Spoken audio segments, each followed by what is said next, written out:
नमस्कार, स्वागत है आपका हमारे डिसीजन मेकिंग सीरीज में, जहां हम आज और एक नए अप्रोच से डिसीजन मेकिंग प्रोसेस पर विचार करेंगे। अगर आप इस वीडियो सीरीज को फॉलो कर रहे हैं कंसिस्टेंटली तो आपको ये पता होगा कि हम हर एक वीडियो में एक नए टूल के ऊपर बात करते हैं, एक नए मॉडल के ऊपर बात करते हैं, जिसको सीख के इम्प्लीमेंट करके आप आपके जीवन में और तरक्की कर सकते हो और स्पेसिफिकली अच्छे डिसीजन ले सकते हो।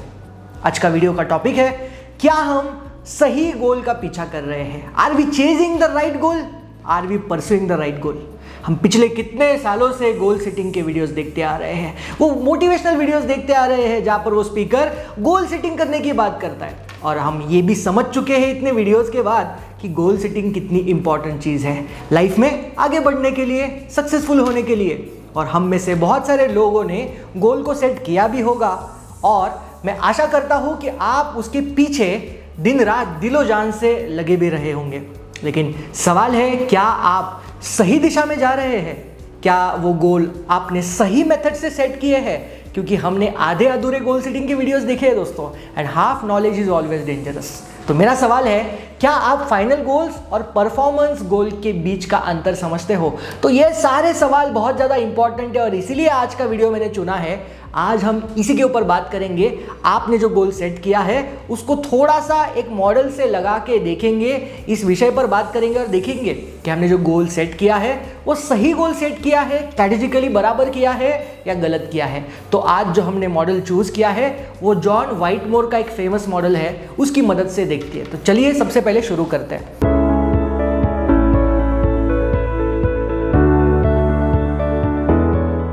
सबसे पहले आपको यह समझना होगा कि फाइनल गोल और परफॉर्मेंस गोल में अंतर क्या होता है। फॉर एग्जाम्पल, मैं मेरी सारी लाइफ ना एज अ ट्रैवल ब्लॉगर बिताना चाहता हूं, तो ये क्या हुआ? ये फाइनल गोल है। और परफॉर्मेंस गोल क्या है? उसको पाने के लिए मैं परफॉर्मेंस गोल छोटे छोटे मुझे लगाने पड़ेंगे। जैसे कि हर महीने मैं एक कंट्री घूमूंगा, तो हर महीने एक एक माइलस्टोन खत्म करूंगा, तब जाके मैं एक ट्रैवल ब्लॉगर बनूंगा। एज अ वर्किंग प्रोफेशनल मैं जब रिटायर हो जाऊंगा तो मुझे कम से कम 1 लाख रुपए की पेंशन चाहिए। ये हो गया मेरा फाइनल गोल। परफॉर्मेंस गोल है, उसको पाने के लिए मैं हर साल एक फिक्स्ड अमाउंट इन्वेस्ट कर रहा हूँ एनपीएस में, म्यूचुअल फंड में, या जो भी अपॉर्चुनिटीज है।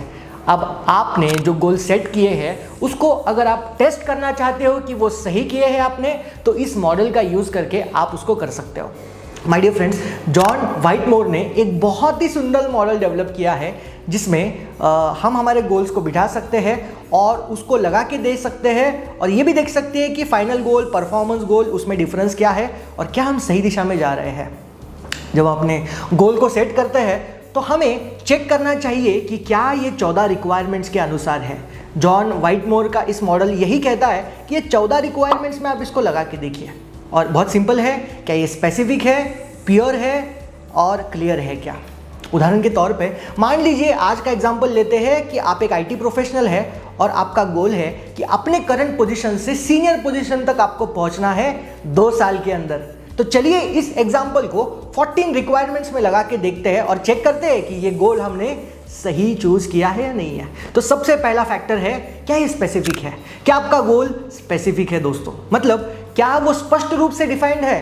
तो हमने जो एग्जाम्पल लिया है ये गोल काफ़ी स्पेसिफिक दिखता है। आपने क्लियर कर दिया है कि आप सीनियर पोजीशन पर पहुंचना चाहते हैं, और ये बहुत सही तरीके से स्पष्ट है कि आप लीडरशिप और टीम मैनेजमेंट स्किल्स पर फोकस करना चाहते हैं। दूसरा फैक्टर है, क्या ये मेजरेबल है? क्या आप उसको मेजर कर सकते हैं, यानी कि क्या आप उसको ट्रैक कर सकते हैं कि आप सही दिशा में जा रहे हो कि नहीं?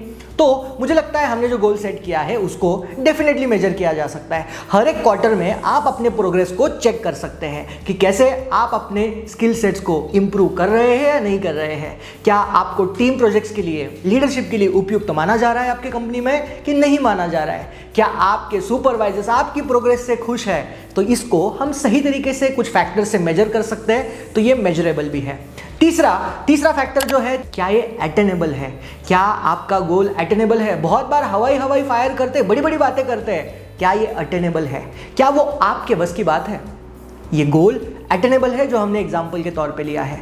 आपके पास पहले से ही आईटी का थोड़ा बहुत एक्सपीरियंस है, आप काम कर रहे हैं और आपने पिछले सालों में अपने टेक्निकल स्किल्स को काफ़ी इंप्रूव किया है।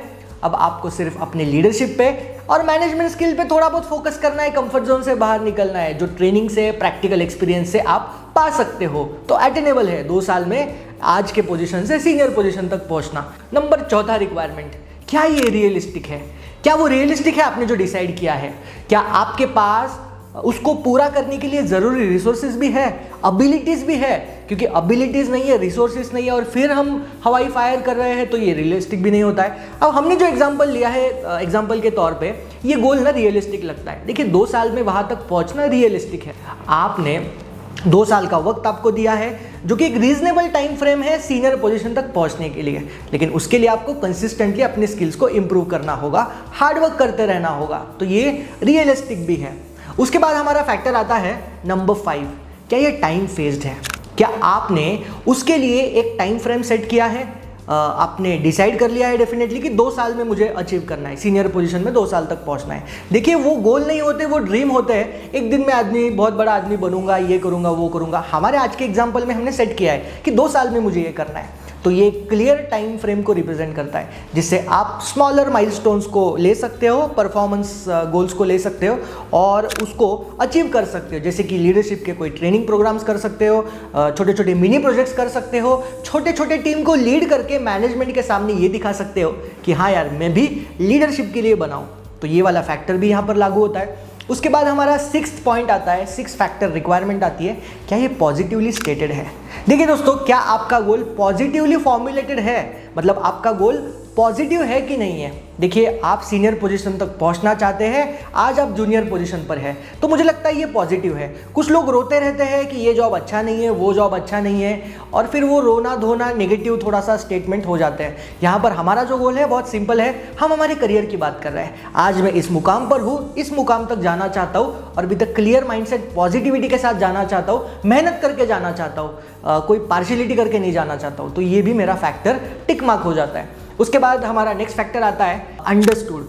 क्या आप अपने गोल को अच्छी तरीके से समझ रहे हो? क्योंकि गोल सेटिंग कर तो लेते हैं लोग, लेकिन क्लियरिटी नहीं होती है। आपको क्लियर है कि नहीं है आप क्या अचीव करना चाहते हो? तो यहाँ पर इस एग्जाम्पल में देखिए बहुत क्लियर है कि जूनियर प्रोफेशनल है, उसको सीनियर पोजीशन पर जाना है, तो बहुत क्लियरिटी है, अंडरस्टूड है। इसके लिए क्या है, लीडरशिप स्किल डेवलप करना है, नेटवर्किंग करना पड़ेगा, परफॉर्मेंस को कंसिस्टेंटली हाई रखना पड़ेगा, ऑफिस में स्टार बनना पड़ेगा, तो ये अंडरस्टूड है क्या क्या करना है, क्लियरिटी भी बहुत कुछ है इसमें। उसके बाद हमारा नेक्स्ट पॉइंट आता है चैलेंजिंग। क्या आपका गोल आपको चैलेंज करता है? क्या आपका गोल आपको सोने नहीं देता? ये गोल आपके लिए चैलेंजिंग है कि नहीं? क्योंकि इसमें आपको हमेशा कंफर्ट जोन से बाहर निकलना पड़ता है। हमने जो एग्जांपल लिया है ये मुझे लगता है चैलेंजिंग है यार। जूनियर से सीनियर लेवल तक जाना है तो ये आपको कंफर्ट जोन से बाहर निकालने की कोशिश करेगा, बताएगा कि नए स्किल सीखने हैं, ज़्यादा रिस्पॉन्सिबिलिटी लेना है, ऑफिस में स्टार भी बनना है, तो ये यहाँ पर लागू होता है। उसके बाद 9th पॉइंट है हमारा, क्या ये लीगल है? क्या आपका गोल लीगल है? यहाँ पर इस केस में ये कंप्लीटली लीगल है। आप क्या इलीगल बात कर रहे हो? प्रोफेशनल ग्रोथ की बात कर रहे हो। जूनियर लेवल से सीनियर लेवल पर जाना है तो कंप्लीटली ये लीगल एक्टिविटी है।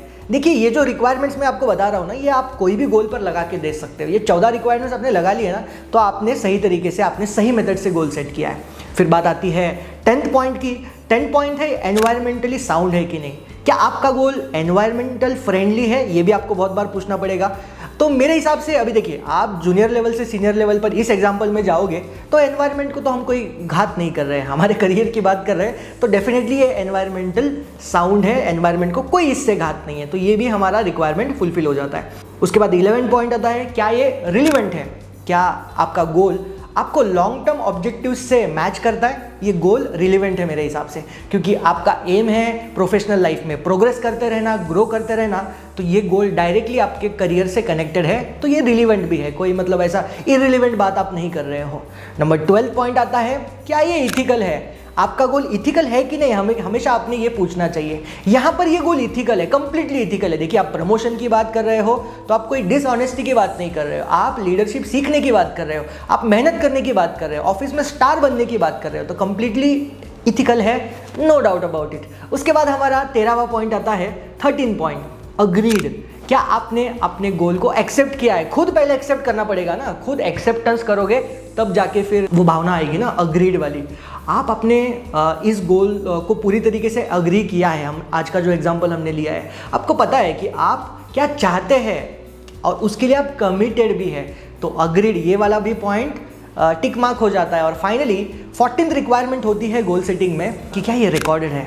माय डियर फ्रेंड्स, क्या आपने गोल को सही तरीके से कहीं पर रिकॉर्ड किया है? कहीं पर लिखना ज़रूरी है, लिखने में बहुत पावर है। कहीं पर उसको नोट डाउन करना ज़रूरी है। क्यों लिखना ज़रूरी है? उससे विजुअलाइजेशन होता है और लिखने से ये बार बार आपको रिमाइंडर देगा कि आपने जो गोल सेट किया है उसके ऊपर फोकस आपको बनाए रखना है। तो बहुत ज़रूरी है दोस्तों रिकॉर्डेड उसको रखना। देखिए, ये 14 पॉइंट्स मैंने आपको बता दिए। 14 पॉइंट्स को हमेशा आपने लगा के देखना है आपके गोल के साथ, आपको उत्तर मिल जाएगा कि आप सही दिशा में जा रहे हो कि नहीं। अगर आप इन 14 स्टेप्स को फॉलो करेंगे तो आपका गोल आपको हमेशा मोटिवेट करने में लगा रहेगा। गोल ही आपको मोटिवेटेड करेगा। जो सेल्फ मोटिवेशन बोलते हैं ना, ये इसी से आता है। और अगर आपको ये 14 स्टेप्स ज़्यादा लग रहे हैं तो मैं आपको सिंपल बताता हूँ। आप सोच रहे होंगे कि 14 स्टेप याद कैसे रखने हैं। बहुत सिंपल है। देखिए, आपको सिर्फ याद रखना है आपका गोल स्पेसिफिक है कि नहीं, क्लियर है कि नहीं और प्योर है कि नहीं। या थोड़ा सा और प्रिसाइज बताता हूँ, स्पेसिफिक है कि नहीं, आपको उसके बाद प्योर है कि नहीं और क्लियर है कि नहीं। जब आप स्पेसिफिक को SPE इस फॉर्मेट में लिखते हो, स्पेसिफिक के बाद आप प्योर को लिखते हो और उसके बाद आप क्लियर को लिखते हो ना, तो ये 14 अक्षर होते हैं दोस्तों। और हर एक अक्षर का अर्थ मैंने आपको बता दिया है। तो ये भी अगर आपको याद नहीं रह रहा है तो किस याद रखिए। यस, किस। इमरान हाशमी वाला किस नहीं। किस मतलब KISS, मतलब कीप इट सिंपल स्टूपिड।